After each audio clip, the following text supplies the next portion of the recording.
Welcome back to another exciting episode of the Element Q podcast. I have to share with you that I have one of my favorite people on the show today, Nicole Simpson, who is one of the co-founders, the original co-founders of Monima Wellness Center in San Diego, along with the co-founder of Element Q, which of course is the host of this podcast. Welcome to the Element Q podcast. I'm your host, TJ Woodward, and I'm thrilled to have you join us for this empowering journey. Each week, we shine a light on the authors, thought leaders, therapists, coaches, and healers of all types who are making a difference in the LGBTQ plus community. Together, we honor those who came before us, the courageous and resilient trailblazers who stood for our rights and recognition. Their strength laid the foundation we stand on today. Here, we celebrate their legacy by diving into the stories, insights, and tools that inspire gentleness, healing, and transformation. So get ready to be uplifted and empowered. This is the Element Q podcast. Nicole, welcome to the show. Thank you, TJ. This is very exciting and a little nerve-wracking, but I love working with you and everything that you do. So here we go. And I so appreciate your yes. You know, a person told me many, many years ago that excitement and anxiety feel the same in the body. So if I notice that I'm feeling anxious, I can just say, "Ooh, this is really exciting." And somehow that changed me. And like, oh, the sensation is really similar. So thank you for being excited here with me. Yes. There's so much you and I have talked about, over coffee and just having, casual conversations. And I think there's some really valuable things that we can talk about when we talk about a deeper healing within the LGBTQ plus community. Obviously, we have a passion with the launch of Element Q Healing Center. When you think about the Element Q, when you think about Element Q, let's just actually do start there. Why? Why did we do it? What's the focus? What is the need within our community in terms of mental health and well-being here in the 21st century? I'm curious what your thoughts are about that. Yeah. I think there is a lot behind the why. I have worked in behavioral health for 10 plus years, and there isn't a place for someone who is part of that community to work on themselves, to feel safe. I am a big believer that community is a need.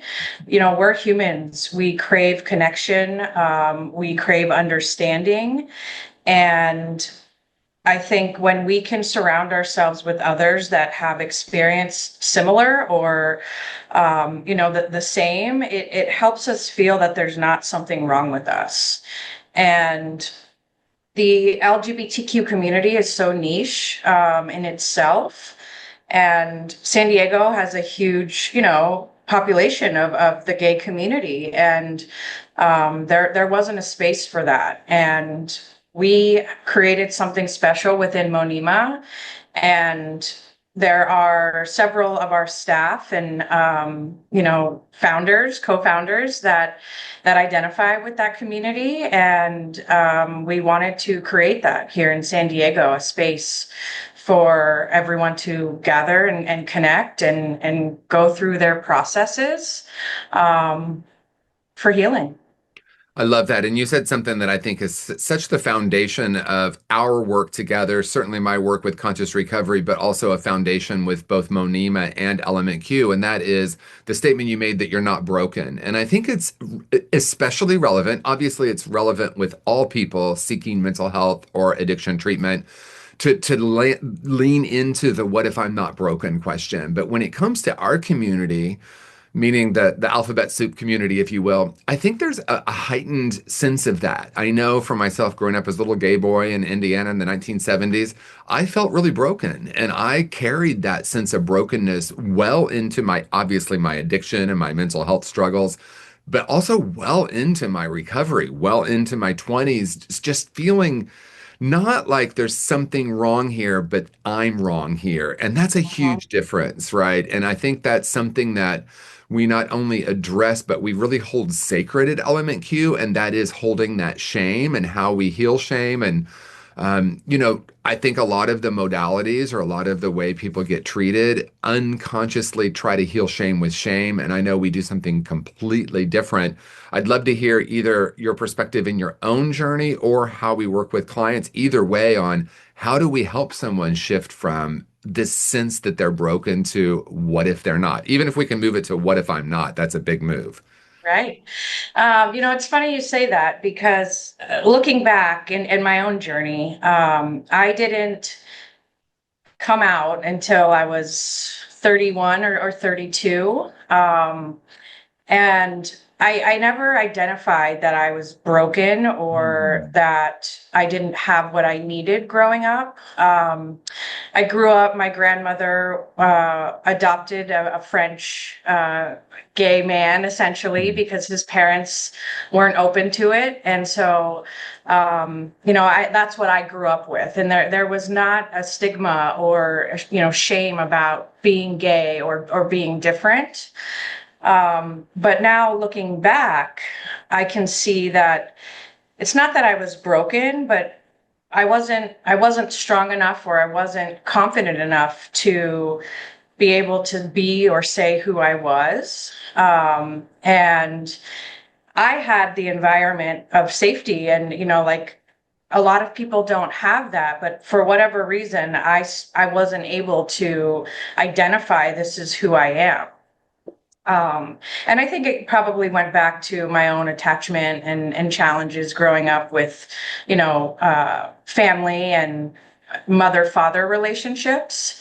Um, so I think it can be both, right? You can have the safe space, and most don't, and that's what's really unfortunate. And I think what is so special about Element Q is finding something that is really just built around we accept you for who you are, whether you have realized where you're at in your journey, and can support somebody in any process of that journey. And if that was around when I was younger, who knows what would happen. I do believe though that the universe puts us where we need to be in certain places to get us to where we're going. And so Element Q is a place that there's no judgment, and you come where you're at. We meet you where you're at, and support you through whatever the process is. It's such an important reminder that there's not a one size fits all experience. And I do think sometimes, whether it be women or men or LGBTQ folks, we assume sometimes that we all had a similar experience. And I, like you, had a pretty safe space in my home. Like it was really okay to be a little gay boy in my home. I remember like running up and down the hallway wearing my mom's bra and saying, I like this. And she's like, oh, that's nice, honey. I mean, like there was never any kind of like shame attached. And even further than that, the church I grew up in was super open. I grew up Mhm. singing in this church choir, and it was probably the safest place in my life because home life was a little challenging, a little rough around the edges. And so church felt really safe. And I actually had gay role models there. Like we had an openly gay member of the clergy, and like it was very positive. However, then there's like the collective consciousness of like the grade school, the junior high school, and this Yeah. high school I went to. So it was like almost this like dichotomy of like, oh, it feels really safe at home to be who I am, but then I need to pretend to be someone else at school if I want to survive. And so I appreciate what you said because I think it's really important that we don't assume someone's experience, whether that's a trans person, whether that's a non-binary person, a lesbian, a gay man. I mean, there are a lot of different layers now in what we call it now intersectionality of experience, whether that be race or socioeconomic status. And so I wanted to lean in a little bit more to that because I just really appreciate that I want to be curious with the client and not make assumptions. And I think Yeah. that's one of the reasons we do Element Q too, is I think in the general treatment world, maybe people who don't know are making assumptions about our folks. Absolutely. And you just said something that, clicked in my head. And yes, home was safe, right? But for me, I think it was society and everything else stepping outside of the home. I was an athlete and I was bullied a lot. I wasn't the typical girly girl. And I don't think I knew at a young age, that I was gay. I mean, I always was attracted to women, but it came later, end of high school, early 20s. But I would assume, that part of my life where being bullied and looked at differently than what the norm is for a girl, a teenage woman, or teenage, teenager then into young adulthood, probably played a big part into me feeling safe. And, I'm stubborn and don't want to, I want it to be my way. And it was almost like everyone else knew, but that wasn't going to work for me. Like, you're not right. And, so there can be that safe space at home, but when we look at society in general, especially, 80s, 90s, it's not where we are today. And I think that had a big impact on what my journey and story was. Yeah, and if I think about some of our clients who didn't even have the safe space at home, sometimes that's maybe the most dangerous place for being who they are, whether that be gender expression or sexual identity or sexual orientation. And then, the work I do around spirituality, a lot of times people like are told God thinks you're broken. I mean, like that is so much to put on Yeah. someone. And how many times have we worked with clients that are holding that shame so deeply? And then, obviously, well, I shouldn't say obviously, but oftentimes there's this like pushback to the world. And, I do know that you and I, one of the things we've talked about is, and I'll quote my friend Temple Hayes because I love this term. She says, sometimes we're living in our woundology. And I love that, right? So Yeah. as a community, I think we are often in our woundology, and that can get expressed as being in the fight or being against or trying to like, really just be in the struggle. And there's almost this like sense of this like badge of honor that we're like marginalized and we need to fight, right? And I do understand it. And I want to be part of helping us heal that. And I know you and I are really similar in that way. Like we see that that's happening and we're looking for how can we help people heal so that we can, yeah, maybe there are things that we need to fight for, but like as we heal, it's more what we stand for rather than what we stand against. Yeah. I think, it is such a fine line of Yeah. sitting in our woundology versus taking the step to heal. And I think we all have so much of a story. And, humans essentially, we are creatures of habit. And if we've lived with something for so long, it's almost scary to let that go, right? And I think it's challenging because we don't want to forget that, and you don't want to discount your experience, but you can't stay in that forever, right? And so trying to navigate that in an appropriate way, and um, moving beyond the wounds and finding peace and happiness, because it's like trauma. I mean, you don't want to sit in your trauma forever, right? Like you have to work through it and then make change. And I think that's been something, we're learning as we go with Element Q. And um, it's a fine line of how do you navigate that and support those who seem to be stuck in their woundology. I love this because anytime we're doing trauma healing, we're not trauma informed, we're trauma focused, like truly helping someone heal their trauma. And you said something that I think is so important, and I'll put it in the I because I think my own journey, it's easier to talk about it through my own journey. I identified as being broken, and I believe that's who I was, not what I had. And so for me, there was a journey of healing, and there were parts of my early, like for me, early recovery, right? I got sober. I wouldn't say I did a lot of my healing right out of the gate. I just kind of stopped the drinking and using, but the point came where I needed to start addressing it. And I started to understand that on an unconscious level, I was identifying with the trauma and I did not want to let that go. Like, you and I, we did a panel discussion. Actually, our last guest, he was talking about our last guest, Rory, who I just interviewed.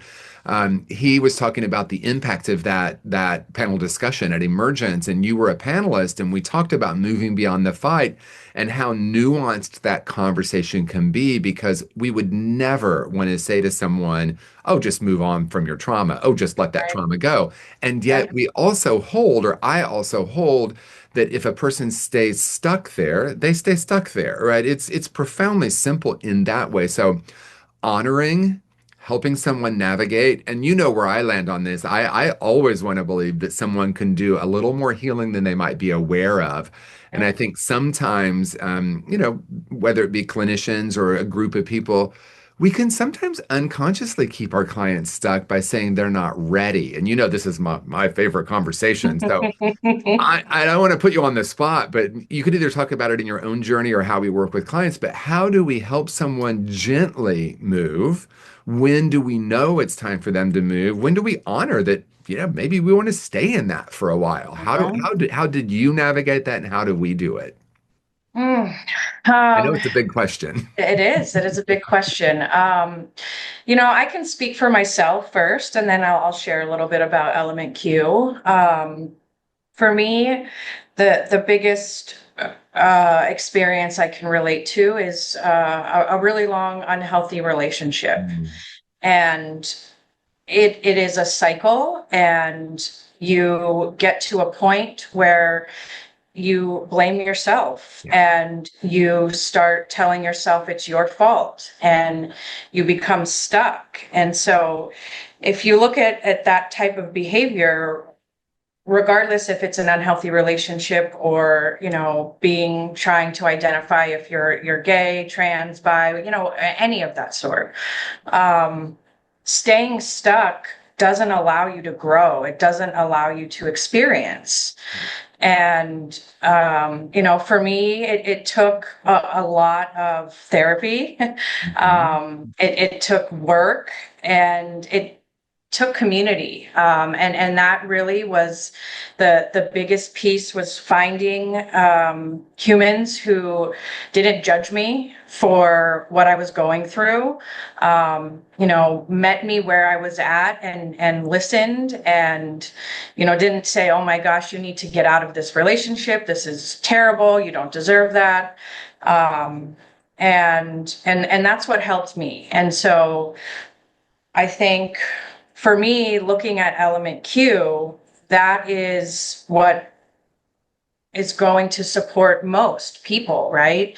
It's a place where you can be seen, there's no judgment, and you can experience what you're going through with the goal of having professionals that have also had their own journeys with this to support and kind of nudge along the way, right?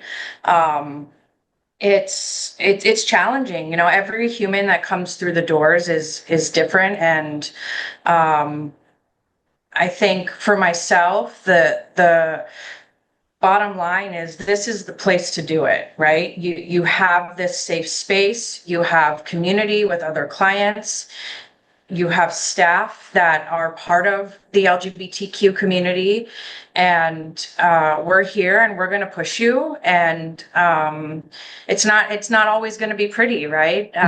Working through our um, experiences isn't always, rainbows and butterflies or unicorns. It's hard work, and this is the space to do it. You talked about judgment, and I want to lean in because I think as you were talking, I was hearkening back, and I don't know if I've ever even talked about this publicly, but my gosh, was I in the craziest relationship when I was like 2 years sober. I just fell head over heels in love with this guy, and he, was very confused about his sexual orientation, and oh, by the way, using heroin occasionally. Like it was really, quote unquote, a disaster. But I was so hooked. I was so in my own woundology that like I just couldn't get out of that relationship. And my friend Carol, who was just so amazing, she said, I love you just the way you are, and you're going to stay in this as long as you need to. I'm here for you every step of the way. And I couldn't believe the sense that the rush of love I felt through my body because everyone was telling me you shouldn't be in this, you deserve better. So as you were talking about that, I was just thinking about how like being, because we talk about holding space, we talk about a safe space. Truly being that is to be in curiosity with someone rather than judgment, because true change comes from within. Yeah. And I have this really crazy idea that we don't change unless we want to, right? And how do we hold a space for someone? And like that's what Carol did for me. She's like, I'm not going to tell you not to stay in that relationship. I know you're going to. She was Yeah. funny about it. She's like, Right. you're Yeah. staying in as long as you need to be there. And there was Yeah. something in that love and permission that made me realize, oh, I Mm-hmm. don't really want to stay in this. Yeah. And so it was the beginning of kind of untangling. He and I are friends today. It's kind of funny, but I untangled that because this was, 30 something years ago. Yeah. So that space of curiosity and non-judgment is the truly safe space, and it creates true healing rather than just treating. It does. It does. Your Carol is my Jessica. Hmm. And the universe put us together very randomly. We met at a gym, and after learning we enjoyed each other's company, I learned more about her passions and background, and it has to do, with relationship abuse and all of that. And the universe helped me, slowly identify that this was a problem, and it was her compassion, non-judgment, and support that really helped me feel safe to start seeing what wasn't going well and what I actually deserved. So yeah.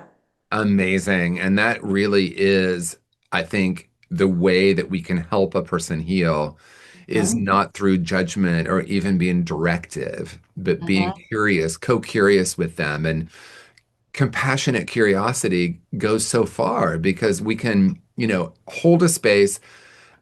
Someone feels when they're being judged, but only Yeah. 100% of the time, right? And that energy is something that's so much more powerful than anything someone's saying. Like, um, to help someone get in touch with what they truly desire is where that shift starts to happen. And I think about it through the lens of clients, especially like, let's say, young adults.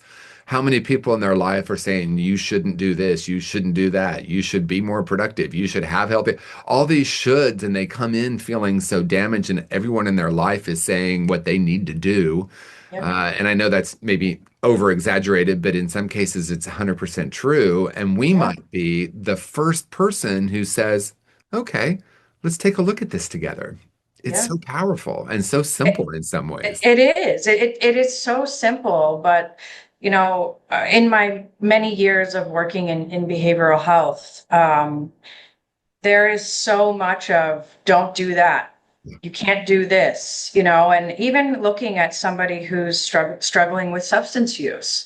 Yes, we understand, obviously, substances are not good, using heroin, whatever the case may Right. be, but um, it's not, you can't just tell someone to stop. They need to feel safe. They need to feel heard. And the more that we can create that environment and have the client get to that space on their own, the easier the rest of their journey is going to be. And what I love about that as an important thing to me to focus on is, and Max says this, Dr. Max Doche, our CEO, he says, trauma healing doesn't, it looks messy. It looks Yeah, messy.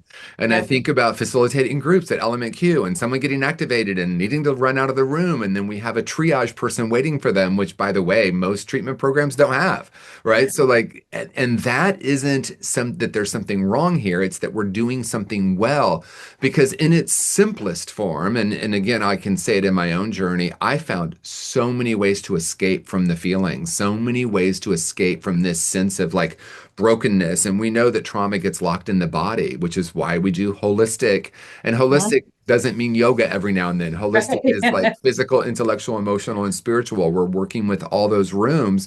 And, someone might have a very profound experience getting acupuncture that they might not have in a group, or someone else Mhm. might get activated. I'm thinking about one client who got so activated in my group, and it turned out to be so healing. Like it was Yeah, very difficult for him to walk through it. And projected onto me, which I'm fine with. I kind of like it because I know yes, that there's something big if someone's having a big reaction. And to be clear, we don't go poking at people's stuff to get them to have those big, but they show up anyway, of course. And right. I guess what I want to say by that is when you hold a truly safe space, and that just means we see you, we honor you, that stuff will come up, and then they're bouncing off one another. That comes up. That's a big part of the healing. And really, in its simplest form, running from the pain is the addiction or the mental health concern. Being with the discomfort is the recovery piece. Yeah, absolutely. I work with most of our clients on the front end in the initial calls, and that is a part of what I share with them. That this is a journey, and doing the work is going to bring up things and make us feel uncomfortable, and that is actually a sign that it's working, right? Um, and I think it is important to understand that when we do the work, it takes time, and it will definitely be uncomfortable. And we have the space to support you through that. Yeah. Yeah. So amazing, right? Because, you and I have talked a lot about the sort of behavioral health industry as a whole. And I think a lot of times what happens is we try to keep our clients comfortable or not, quote unquote, trigger them so that they're safe. But that's not actually safety. True safety is we're going to hold one another and we're going to create a container where it is allowed to come up. Again, we're not trying to get it to happen. But if we Right. hold a safe space and just slow down, once that nervous system slows down, that stuff comes up. We don't have to go digging for it, right? In my Right. own journey, I was like, I will not slow down. My 20s were all about like, let me be as busy as possible to not feel Mhm. all of this. And I remember like a profound moment in my life, and this was back when I was doing 12 step as my recovery, which just benefited me in so many ways. My first sponsor said, and this was way before cell phones, he said, there will come a time that you'll be sitting in your car and no one will answer their phone and no one will be there and there won't be a meeting happening. You're going to have to meet yourself. And I was Mhm. like, oh, dude, how dare you Oh. say that? I mean, like, that was like the scariest thing of my life. But I remember the moment. I remember I pulled up to go to a meeting and like there was no meeting and there were no cars in the parking lot. And I didn't have, we didn't have cell phones then, right? So, like, I was there and I had this moment where I said, I think this is what Scott's talking about.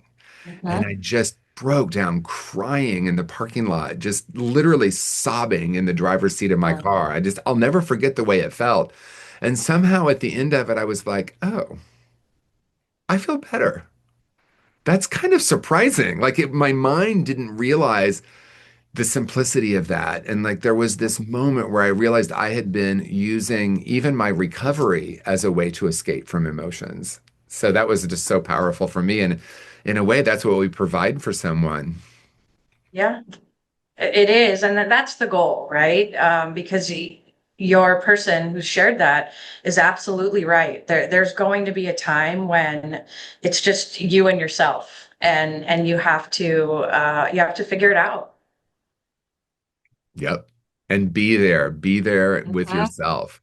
Yeah. Believe it or not, Nicole, we're actually at the end of our time. I'm in a moment, Oh, I'll ask you if you have any closing thoughts, but even before that, is there something else that you feel like we haven't discussed or anything that's present for you that you want to bring to the conversation? We discussed quite a lot. And I think my hope for this is someone hears this and some part of what we've discussed has touched them in one way or another, and helps support them in maybe taking whatever that next step is. Absolutely. Well, Nicole, thank you so much. As always, I love our conversations. I think there's so much more we could talk about. I'll say maybe some point you can come back for a second episode. I'm not Okay. going to like push that for a few months, but I always Thank love you. being in conversation with you. And I Yeah. appreciate you acknowledging that there's a little discomfort in your doing it, because Yeah. brilliance happens when we talk about these things. So Yeah. thank you so much for being an amazing guest. Everyone who's watching or listening, you know what to do. Like and subscribe. And if there's someone, I always close with this, but I think it is important. Sometimes I'll listen to a podcast and I'll say, oh, such and such might really appreciate this. So go ahead and send this to someone, because our intention for the podcast is to provide a space for healing within our community. So thank you, Nicole. Thank you, everyone. Until the next time, peace and blessings, everyone. Thank you for joining us for this episode of the Element Q podcast. It's an honor to walk this path of healing and transformation with you. Remember, the courage and resilience of those who came before us live on in each of us. Let's continue to carry their legacy forward as we support one another in creating a world filled with love, gentleness, and empowerment. If you enjoyed today's conversation, please subscribe, leave a review, and share this podcast with someone who needs to hear it. Together, we're building a brighter future, one story at a time. Until next time, I'm TJ Woodward, and this has been the Element Q podcast.